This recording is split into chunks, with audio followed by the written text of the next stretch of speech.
Bonjour! Dans cette capsule, nous aborderons la relation de couple dans le contexte de la proche aidance. Celle-ci est généralement appelée à changer car les liens affectifs sont influencés par plusieurs facteurs. En voici quelques-uns. D'abord, les responsabilités. Celles-ci changent dépendamment de la situation et le contexte qui vous amène à être un proche aidant de votre conjoint ou votre conjointe. Vous aurez de nouvelles responsabilités, de nouvelles tâches et avec le temps, celles-ci pourraient augmenter, diminuer, mais elles changeront et vous devrez vous y adapter. Tous les changements entraînent également des conséquences sur votre routine de couple. Par exemple, les sorties au restaurant ou encore les activités de couple qui ne seront plus les mêmes. Il y a également le rôle du conjoint. Cet aspect changera également en fonction de l'état de la situation. Dans une dynamique où il y a un aidant et un aidé, le rôle du conjoint peut parfois devenir secondaire. La personne aidée pourrait être davantage préoccupée par sa santé et sa condition. La personne aidante pourrait, pour sa part, être préoccupée par ses responsabilités qu'amène ce rôle et par le souci de prendre soin de son proche et de faire les bons choix. Également, il y a l'image de soi qui sera influencée par la situation et qui impactera sur votre relation de couple. En effet, chacun, peu importe son rôle, vivra ces changements. La proche aidance amène beaucoup de nouveautés dans le quotidien et ajoute en quelque sorte un nouveau chapeau à votre identité. Certains valorisent ce nouveau rôle, tandis que d'autres pourraient le voir comme une lourde tâche. Finalement, les projections dans le futur. Vous aviez sans doute des projets pour votre couple ou pour vous, mais un événement s'est produit et a laissé ces projets sur la glace. C'est en effet ce que beaucoup de couples en situation de proche aidance vivent. Avoir besoin d'aide ou devenir proche aidant n'est généralement pas quelque chose de prévu. Cela change inévitablement les projets futurs. Il y a donc un processus de deuil qui s'installe. Un deuil des capacités du quotidien d'avant et parfois un deuil de la relation amoureuse parce que celle-ci ne redeviendra jamais comme avant. Peu importe la situation, vous devrez concilier votre rôle d'amoureux et celui de proche aidant. Cela peut être un défi important. Voici donc les 4 principaux défis reliés à cette conciliation. Premièrement, conserver un équilibre personnel.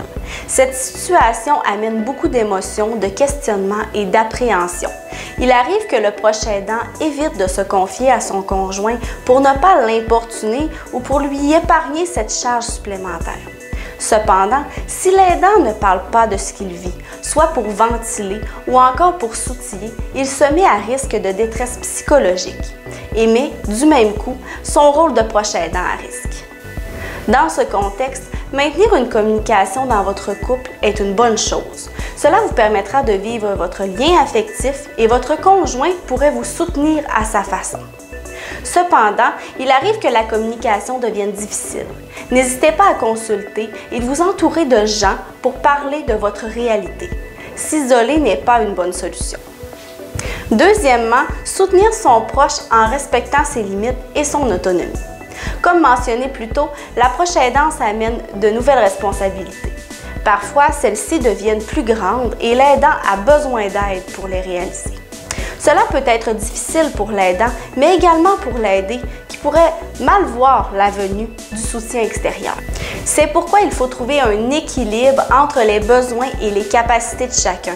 Demeurer une équipe serait aidant pour surmonter les différentes étapes dans la relation. N'oubliez pas d'inclure le proche que vous aidez dans le processus pour favoriser son autonomie. Troisièmement, maintenir une bonne communication. La communication dans un couple est un aspect très important qui témoigne de son bon fonctionnement. Il arrive que le couple, en situation de proche aidance, vive des difficultés de communication, des désaccords ou des conflits. Mieux se porte votre communication et votre soutien mutuel, mieux se portera votre relation de couple. Et ce, malgré la maladie ou la réalité que vous vivez.